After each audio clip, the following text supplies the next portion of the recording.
मी कुमारी संस्कृती अशोक पाटील. माझ्या शाळेचे नाव क्रांतिवीर दत्तात्रय पाटील माध्यमिक व उच्च माध्यमिक विद्यालय प्रकाशनगर सोनी.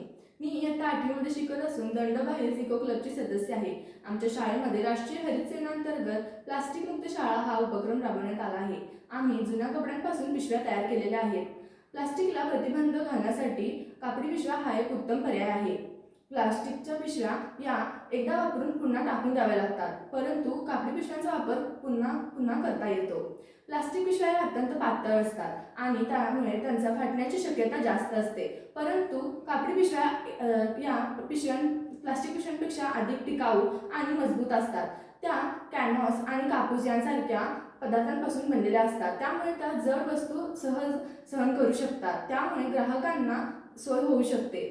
त्याचप्रमाणे कापडी पिशव्या या पर्यावरणपूरक असतात, कारण त्या प्रदूषण आणि पर्यावरणाचा रास हातभार लावत नाहीत. तसेच प्लास्टिक पिशव्यांना विघटन होण्यासाठी शेकडो वर्षे लागतात, परंतु कापडी पिशव्या सहज कंपोस्ट करता येतात. म्हणूनच प्लास्टिक हटाओ देश बचाओ. चला तर मग आपण सर्वांनी मिळून प्लास्टिकला आपल्यापासून दूर ठेवूया आणि कापडी पिशव्यांचा वापर करूया.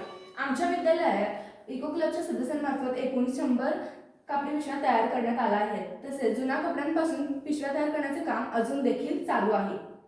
धन्यवाद.